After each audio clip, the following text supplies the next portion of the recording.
The Do No Harm Act protects every American's right to practice a religion or no religion at all, as long as they don't harm others.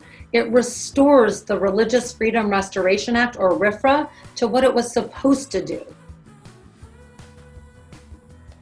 30 years ago, a diverse group of Americans came together to pass a law that was intended to protect the free exercise of religion, especially for religious minorities. But unfortunately, RFRA has been exploited to allow discrimination against LGBTQ people, women, religious minorities, and the non-religious. For example, universities and employers have used RFRA to deny health care to students and workers. The Do No Harm Act will make sure that the law does not allow anyone to use their religious beliefs to harm others. You can help by going to au.org and urging your member of Congress to become a co-sponsor of the Do No Harm Act.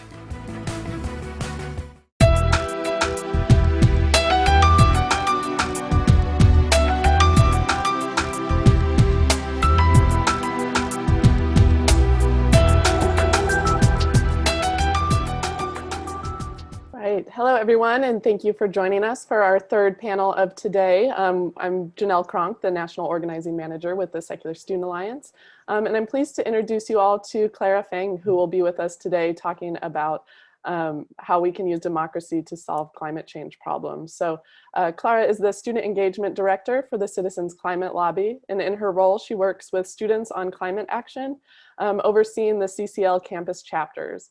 She helps members conduct outreach to higher education. Clara has 15 years of experience in sustainability in higher education and holds a master's of environmental management from Yale University. She is also a PhD candidate at Antioch University in New England. And we're really excited to have you here today to share a bit about your organizing. And so following the presentation, we will have a chance to have some questions answered. So feel free to put those in the Q&A or the chat throughout the presentation, and we'll get to those at the end. So without further ado, I'll pass it off to you. Thanks, Janelle. Well, thank you everyone for joining me on what is probably a lovely Saturday afternoon. I'm sure there are other interesting things that you could be doing, but I really appreciate you spending the time with me to learn about using the tools of democracy for climate action. So I'm going to start by sharing my slides. Present.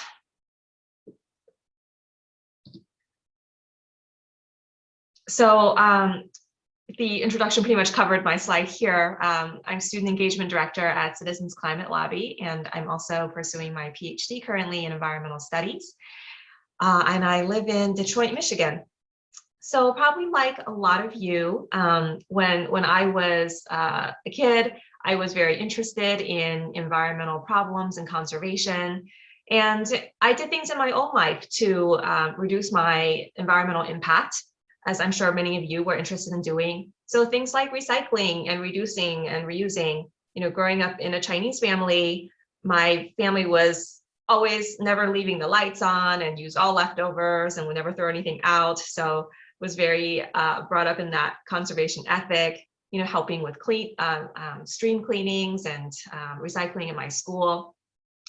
So from a young age, I was involved in environmental activism in this way. Then when I went to Smith College for my undergraduate, I participated in our campus Earth Rep program. Now on campuses, mostly they're called Eco Reps. So, you know, we would help our dorms become more green, saving energy, recycling, all of that. I did a campus-wide paperless campaign where I convinced the school to switch to an online calendar for all of their announcements instead of mailing everybody little flyers in everybody's mailbox. This seems ancient, I know, but back then we actually did this. Until my campaign helped them to convert to a paperless system. I also did a campaign with the Massachusetts PIRG, where we organized to protest drilling in the Arctic National Wildlife Refuge. And through that campaign, I was first involved in political organizing and using advocacy on a national environmental issue. So after college and after my graduate degree in environmental studies, I worked as a sustainability manager at several institutions. So for example, I worked in the Mayor's Office of Sustainability in Albany, New York, where we looked at how creating a climate action plan for the city government and calculating the greenhouse gas inventory for the whole city.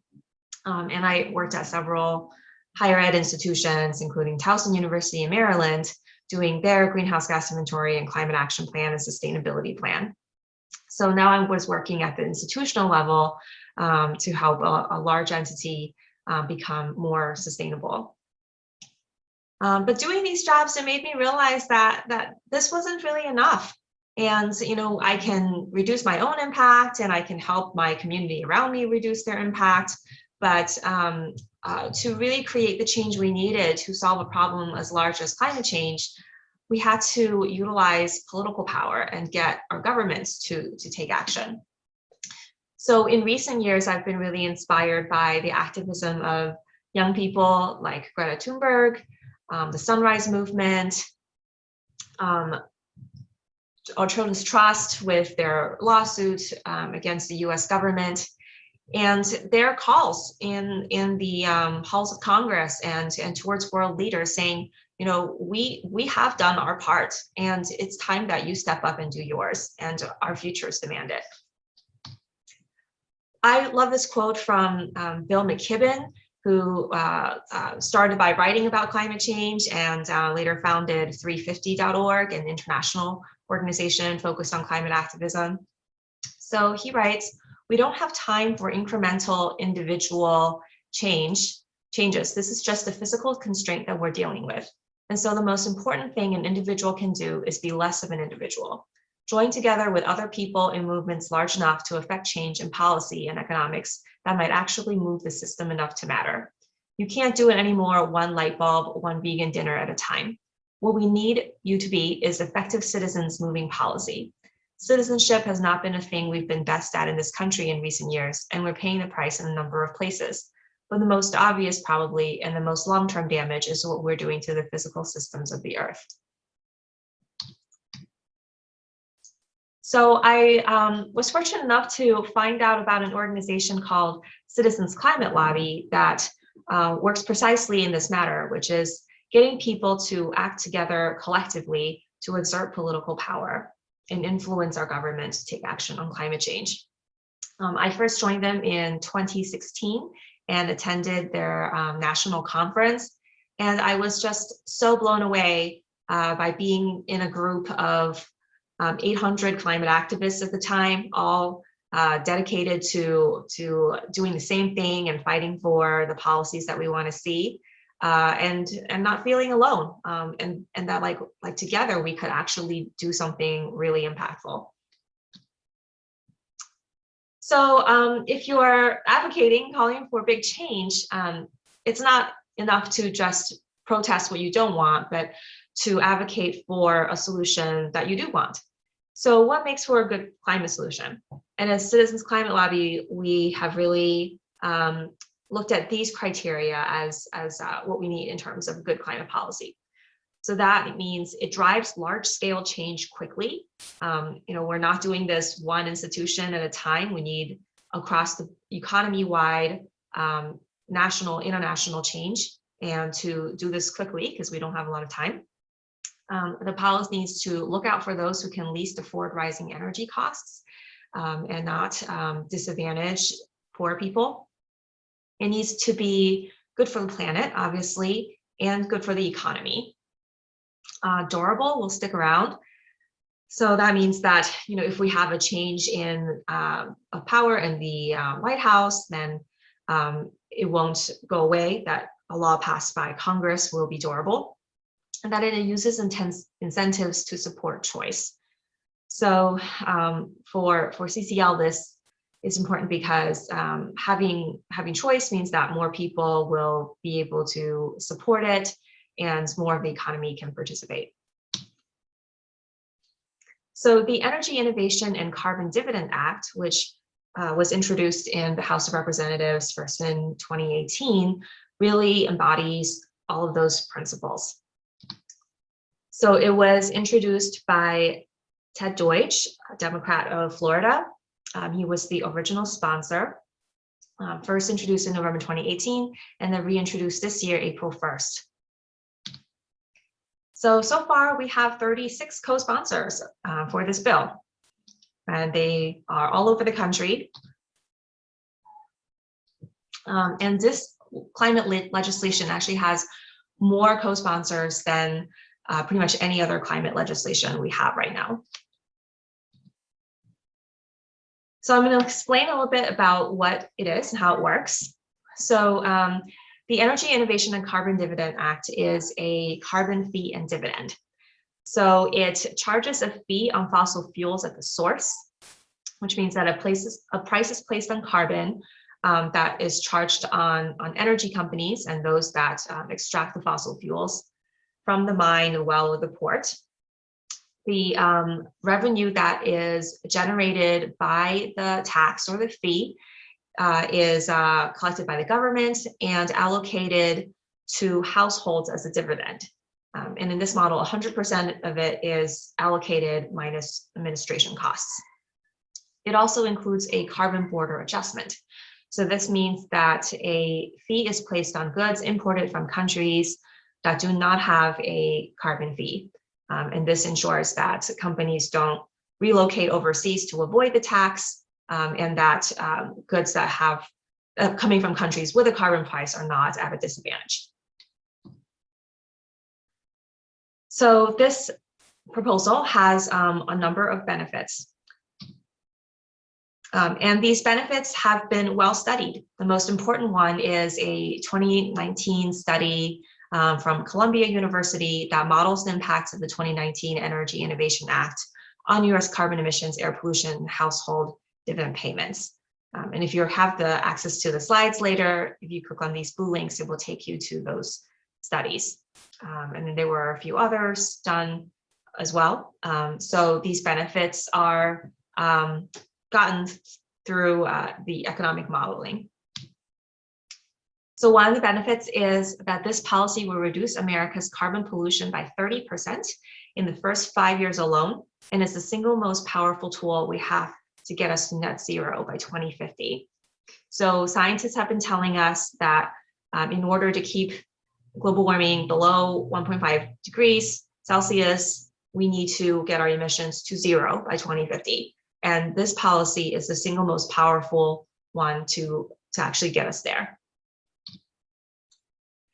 It will incentivize affordable clean energy. So with this policy, the government sets the direction and businesses respond in order to provide abundant, affordable, and reliable clean energy.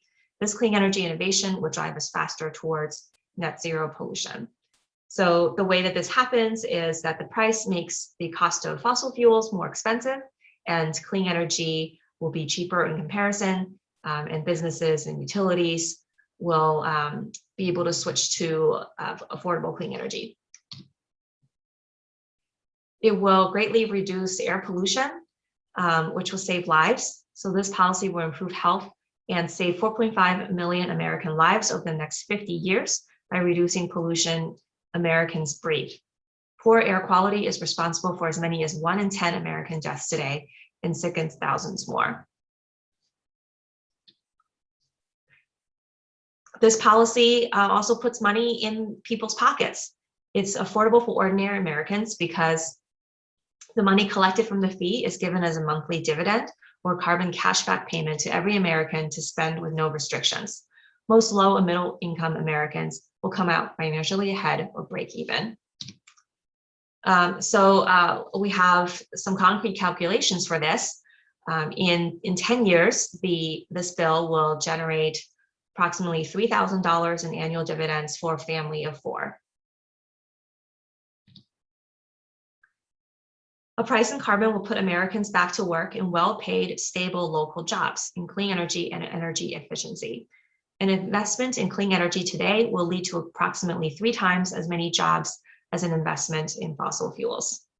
So, this has been well studied that if you put money into clean energy development, this generates a lot more jobs than more fossil fuel developments.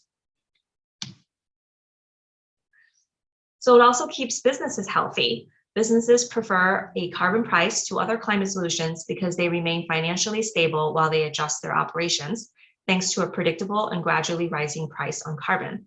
They will not lose time or spend extra money trying to understand complicated new regulations and rules and incorporate them into their plans. So with this legislation, the carbon price will start at $15 per ton of CO2 and increase $10 per year. So businesses can easily calculate what kind of energy increase they might expect next year or 10 or 50 years down the line. And this helps them plan and adapt. So they can continue to operate their businesses and adopt more clean energy measures without sort of this market instability that other climate regulations might induce. So a carbon price would also support a strong economy in that it is the most cost-effective way to lower America's pollution. To match its impact, multiple regulations across economic sectors would be needed at an additional cost of hundreds of billions of dollars every year to America's economy. The net climate and health benefits of a carbon tax are estimated at $800 billion each year. If we fail to take climate action, economists estimate that global wealth could fall by 25% by 2100, with an increasing number of Americans falling into poverty. So another really strong advantage of this bill is that it is extremely simple and elegant. It is applied across the economy. So instead of regulations for every sector and every state and many things that are very complicated for businesses and consumers to figure out, and then also takes a lot of money to administer, a carbon price is a simple rule that can be applied to all sectors. So I'll pause here a few minutes to answer any questions people have about the legislation, and then I will talk about how students especially can support climate action and climate legislation through the tools that we have developed, the CCL, and which are used in lobbying members of Congress.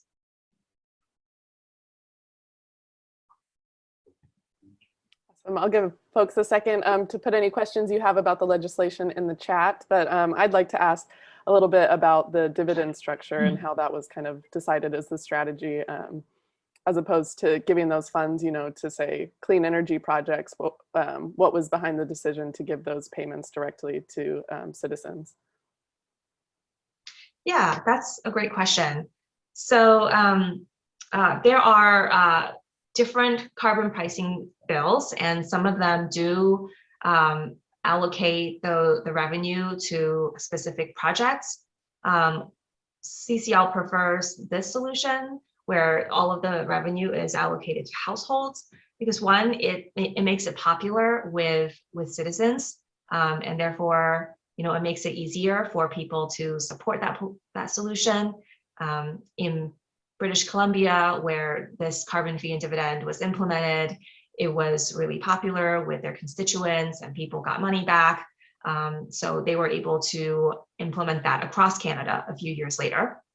And it really reduced their emissions and did not harm their economy.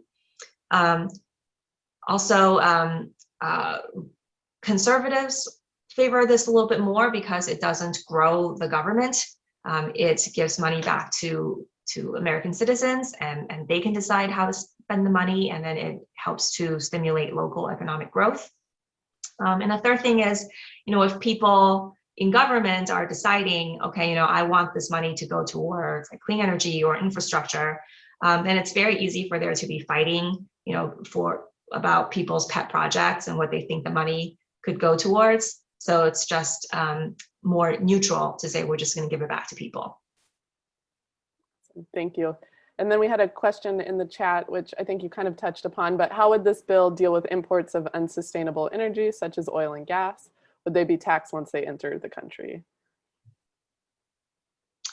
Right. So the tax would be applied to all fossil fuel that is being produced in the country and imported into the country, and also goods that are coming into the country that do not have a carbon price put on it will be administered a border adjustment so that they are not disadvantaged, so that local goods that do have a carbon tax are not disadvantaged. Thank you. And then we have a question from Kimberly. What resources would you provide people who don't believe there is strong evidence that action on climate change is important? That action on climate change is important. Yeah, to convince people that less don't and less believe people important. believe that, I hope. Yeah, I would say for the real deniers, really we don't need to put so much energy into convincing them, because more than half of Americans do believe that climate change is real and human caused and is an important priority.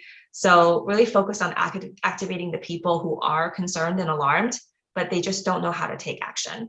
Like if we can mobilize the people who are concerned and translate that into action, then we will be powerful. Thank you.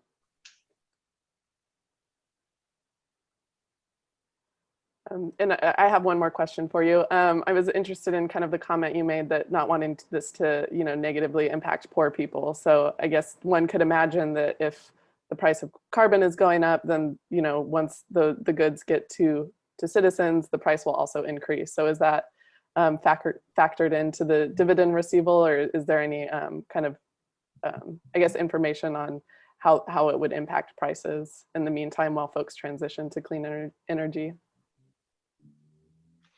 Yeah, so we do expect that by putting the price on carbon, the cost of goods will increase a little bit, especially if they're energy intensive, like gasoline prices, for example.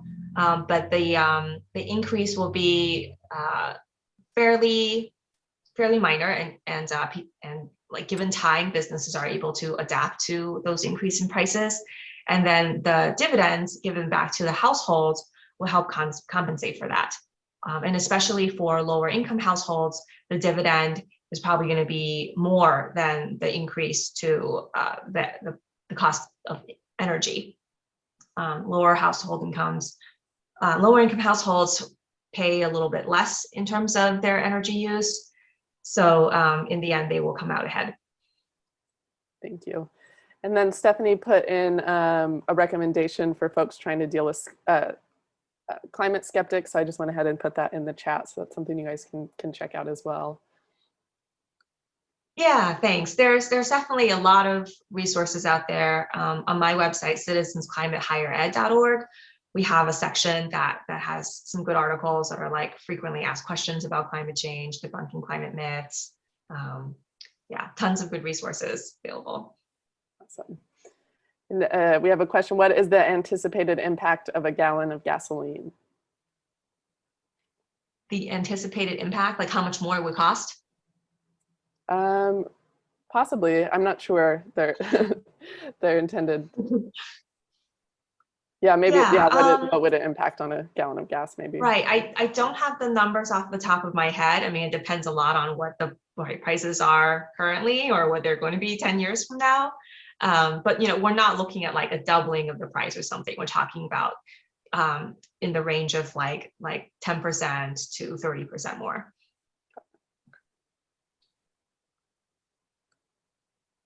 Thank you. Does anybody else have any other questions before we move forward?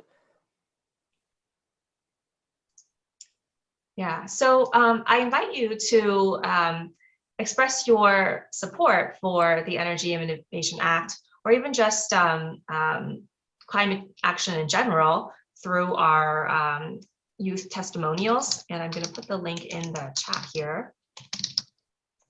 So at this link, you'll be able to add a statement saying why you support carbon pricing, and a photo if you can contribute that. Please include your city and state.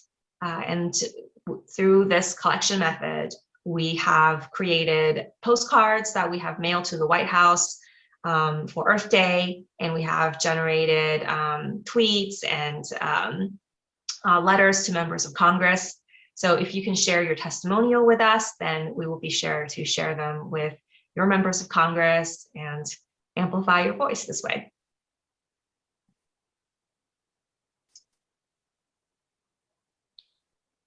All right, so I'm going to move ahead in the presentation, and if you want to do the Kudo board simultaneously, you can do that. So I'm going to share a little more about Citizens Climate Lobby, who we are, and how we can help people exercise their political power.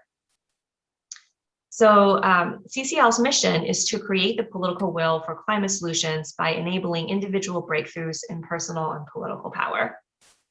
And I really love this mission because of the way it emphasizes how we can be empowered to influence decisions that affect all of our futures, and that we're not just limited to reducing our own carbon footprints, but really by acting together, we are taking control of our future as a country. CCL has over 596 groups now throughout the world and over 190,000 supporters in our network. So it was founded in 2007, and over a period of 12 years, we just have grown a huge amount all over the country and internationally. So our volunteers utilize what we call the 5 levers of political will to influence legislation. They are lobbying, media relations, grassroots outreach, grass tops engagement, and group development. So I'm going to be talking specifically about some of the actions that students can take to exercise these 5 levers of political will. So one thing we've seen youth do with tremendous effect is like the school strikes and other climate strikes.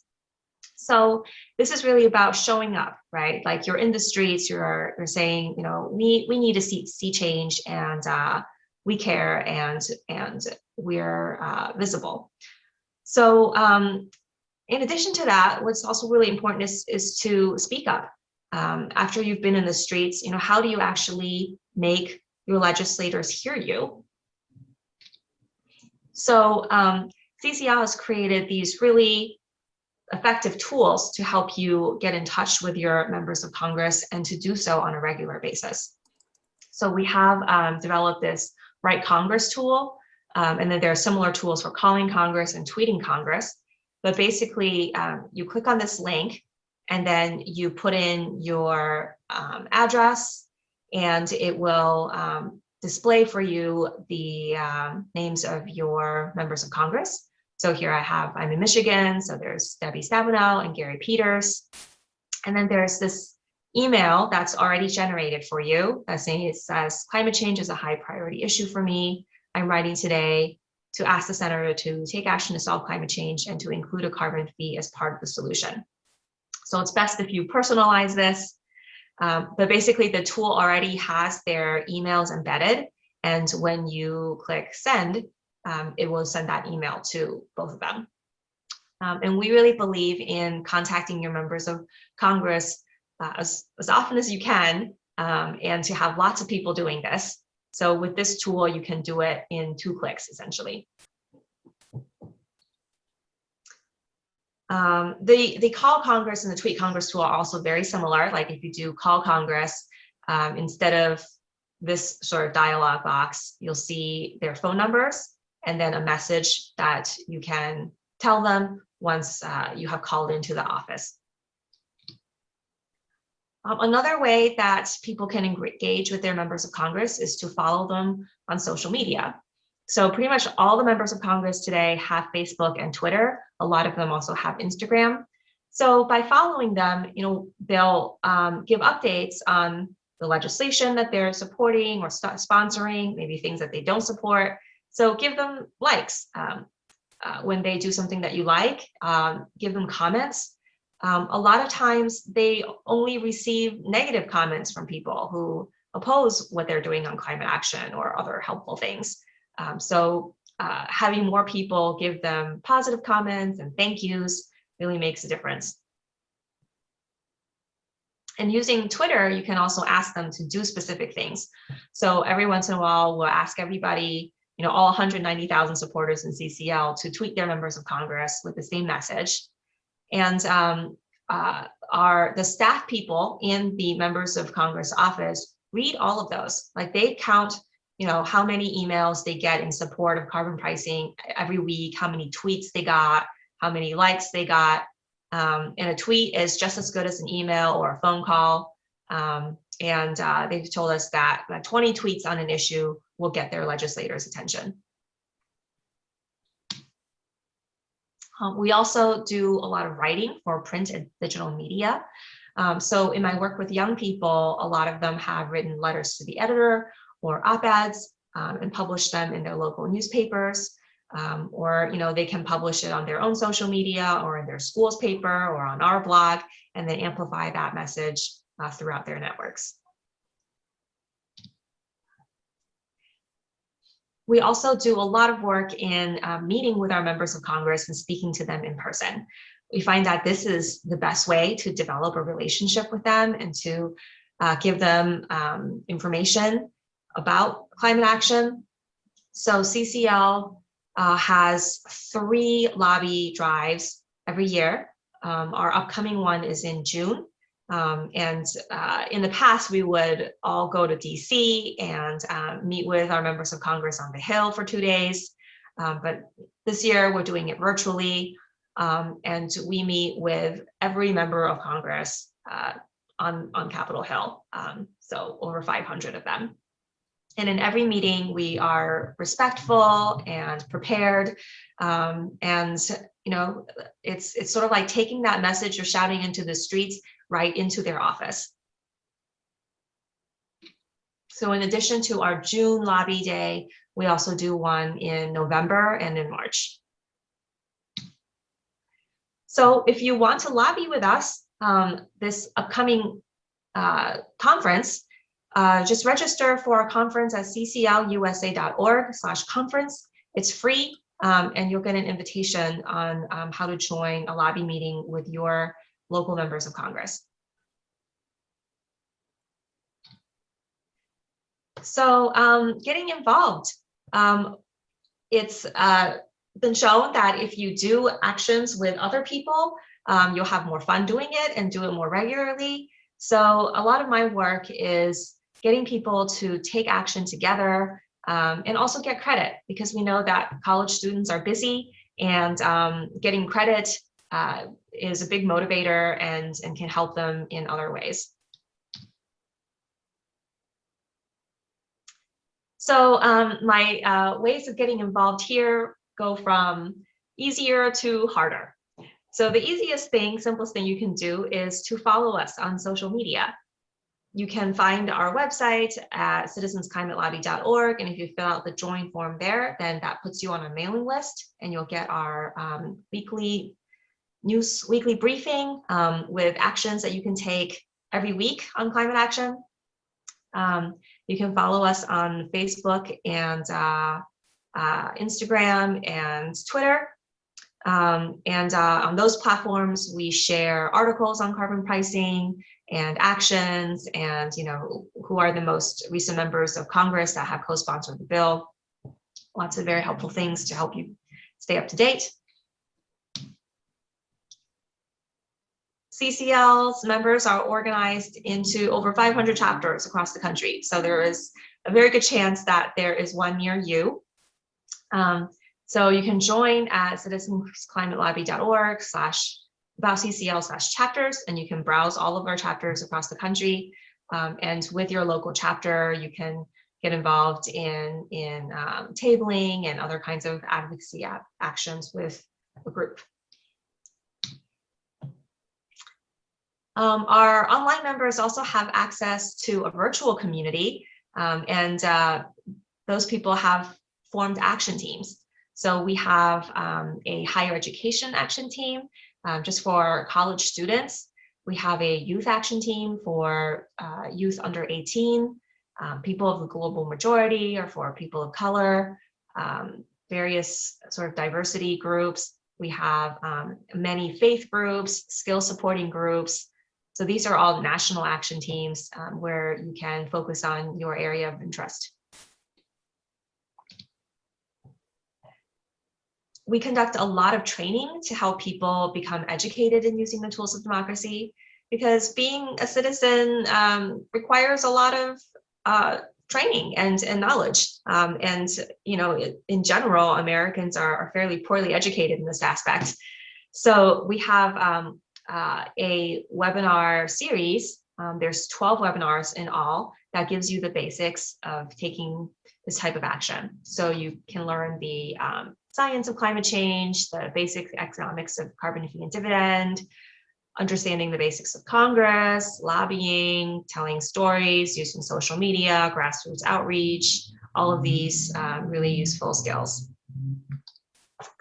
And if you want to get credit and do this program systematically, we offer a 12-week certificate program where if you complete all of the requirements, it leads you to a certificate of completion.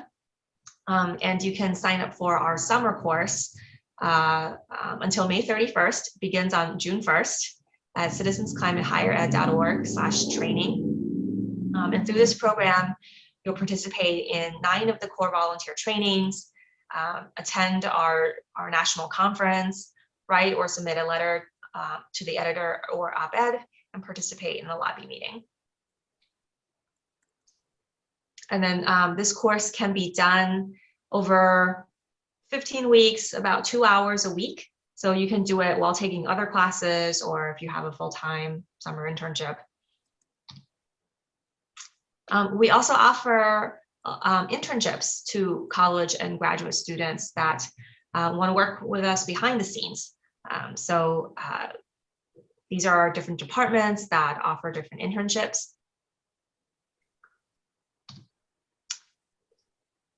If you don't have a chapter near where you live, or you want to motivate other students to take climate action with you, you can join our Campus Leaders program. We support students in this program to start their own climate campaign or CCL chapter at their school. So we have had many campus chapters throughout the years who have done all kinds of wonderful things. They've come with us to lobby their members of Congress. They've gotten their college president's endorsement. Here's the NYU team presenting at the United Nations. The Princeton climate team work on a lot of sustainability issues, not just carbon pricing. So our campus chapters have a lot of freedom to do work that they find is interesting and get supported through our staff. We have another program, fellows, who are advanced student leaders that get paid to help us do outreach to higher ed and support new campus leaders. So these students join a group of highly motivated, experienced student leaders to mentor other climate leaders and help us expand our outreach to students throughout the country.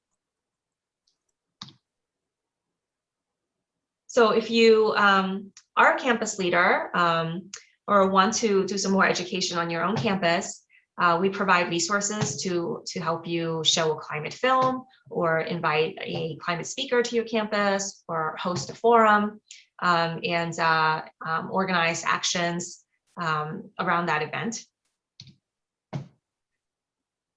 A lot of our volunteers have been working on getting college and university presidents' endorsements. So that's an area where students can have a lot of power, since college presidents love to hear from their students, and pay attention if you're saying to them, we want climate action and we want you to endorse this bill.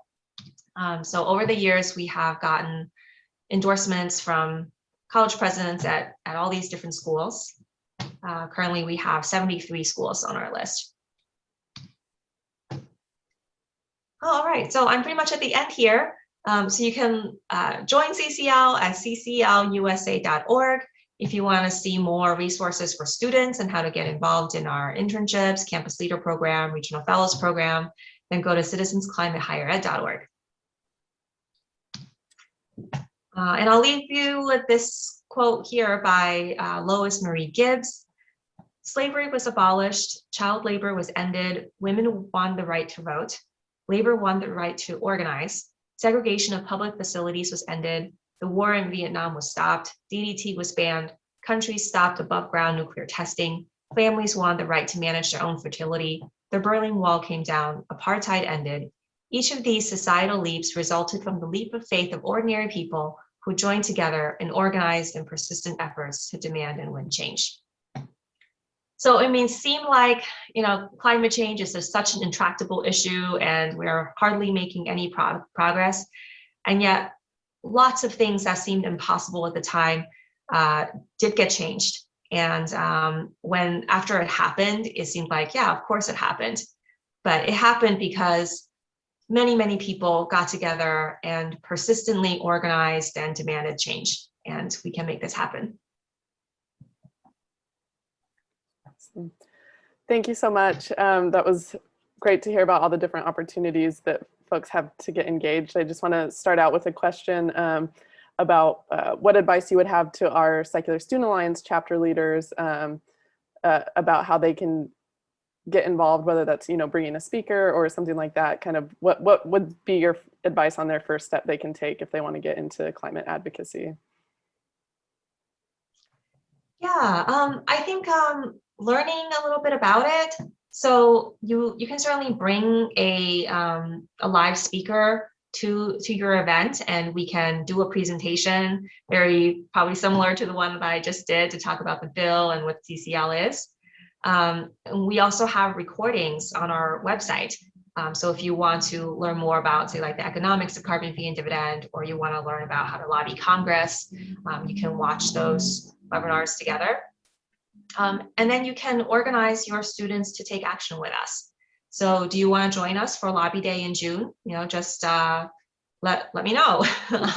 Or like contact the general line at CCL and they'll connect you to your local chapter.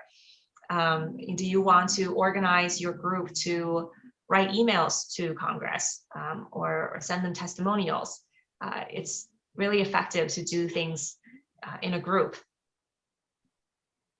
I would definitely recommend as, a meeting topic to our chapter leaders. Like, we do a lot of stuff around Earth Day and things like that, but, setting, one meeting a semester to really focus on these issues and learn more about them and also spread the word. So we did have a question in the chat from Mia, who said, where can I go to find the full details of the summer program and or internships, costs, etc.? Yeah, it's probably most comprehensive if you can get the whole slide deck, which I imagine this conference will make it available to you, but I'll put some links in the chat. So if you go to Citizens Climate Higher Ed /training, you can sign up for the summer program. Cool, and yeah, we will send out the slides if you make them available to us, so everybody that's RSVP'd here today will have access to those. Yeah.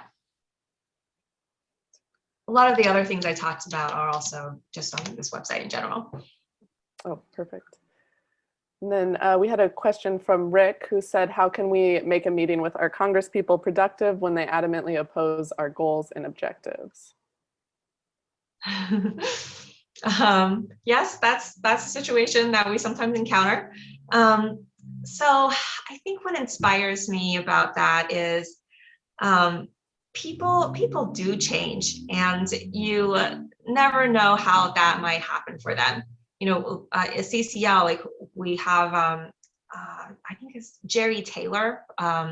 He's one of these libertarian leaders that years ago was a public climate denier, and now he's become a huge climate advocate in the Conservative Party. And he like speaks to us at CCL conferences, and he tells his conversion story about how, you know, he used to think this was a hoax or whatever, and he was convinced by the science. We also have members of Congress who, yeah, like they didn't like this issue or they didn't want to talk about it. And over time, we have seen them come around. You know, some of it is because we have come to their offices every year, 3 times a year, to talk about this issue. And also the climate in general has changed a lot, where now it's not like a huge cost to a Republican to talk about climate change, and definitely not for Democrats. So even in the last 4 years, we have seen a huge change in this regard. So you just keep talking to them.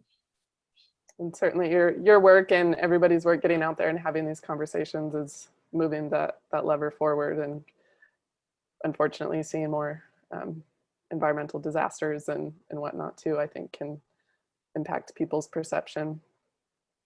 Right.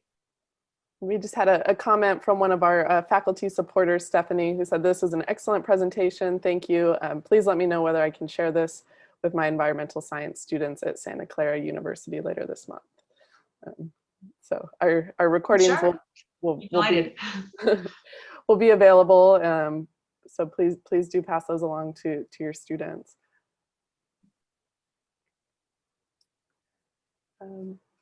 Just want to let everyone know you're still welcome to put any questions in the chat if you have any.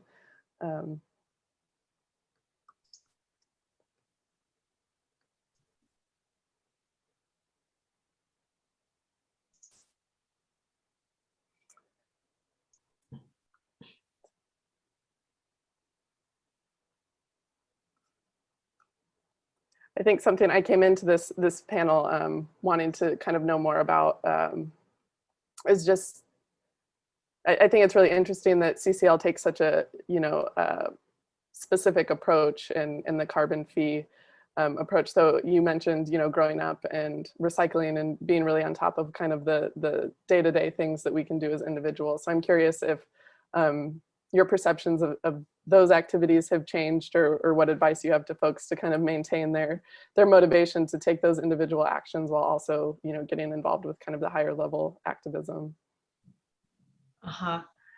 Yeah, such a good question. I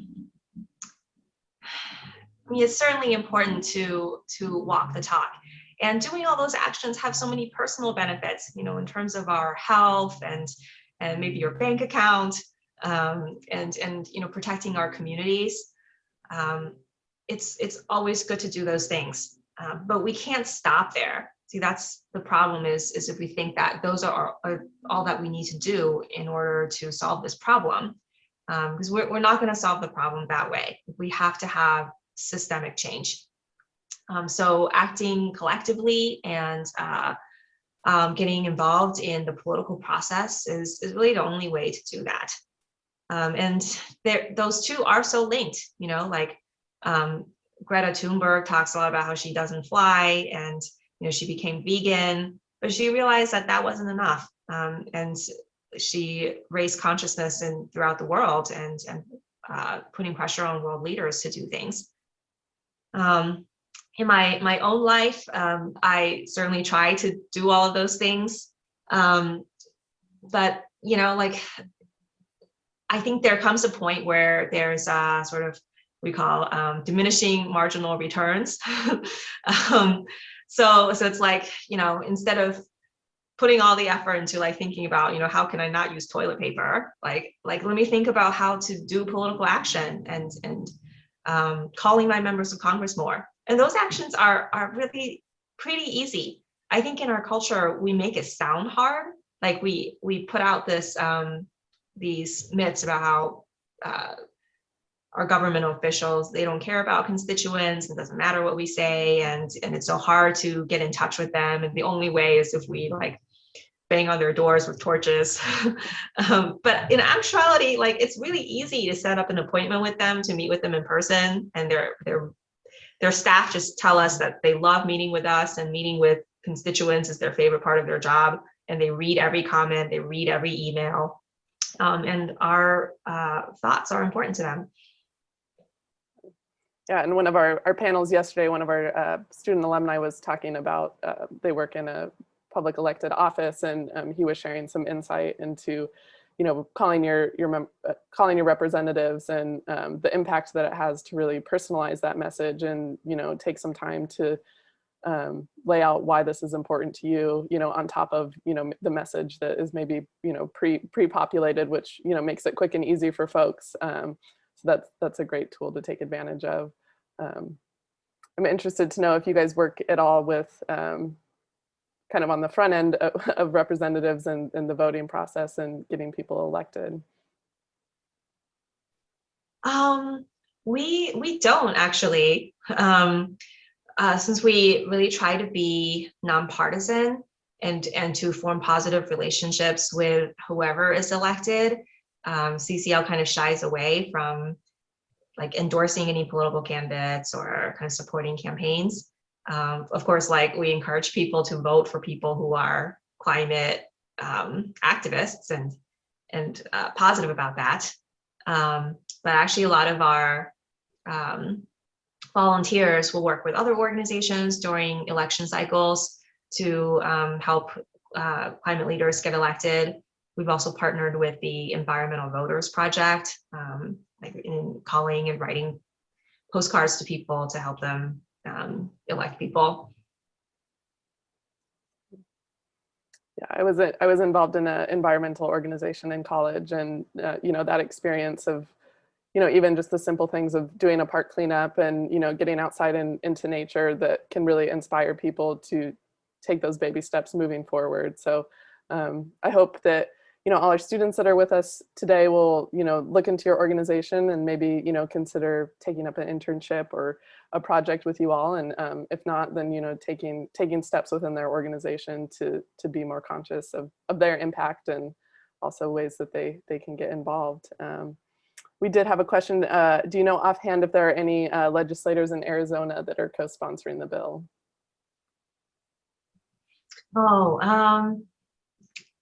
Yeah, I don't know. I think there was in the last bill, which had 86 co-sponsors, but since it's been reintroduced, it's 36 co-sponsors now. But you can easily find that out at the Energy Innovation Act website, which I'll put in the chat.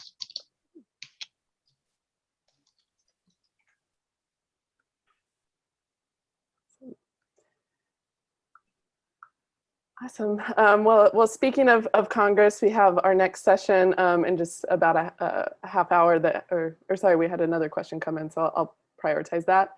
From Mary, who says, "I'm surprised how many presidents of universities have endorsed the project. My university seems to have rules or something about not endorsing. Can you clarify or comment?" Yeah. It would help to know what university you're at. So if you want to share that with us. But yeah, like I generally find that public universities do have a little harder time endorsing their presidents, because their presidents are, also hired by their chancellor and the state government. So you can't exactly lobby against your own employers. So in that case, like we might ask them to write a statement of support, or like they could endorse privately and like not on behalf of their institution or something. Have you had any student government body presidents endorse? Yes, actually. So one of our partner organizations, it's called Students for Carbon Dividends. They created this whole initiative last summer where they contacted student government leaders all over the country, and they got over 500 endorsements from student governments for carbon pricing. That's incredible.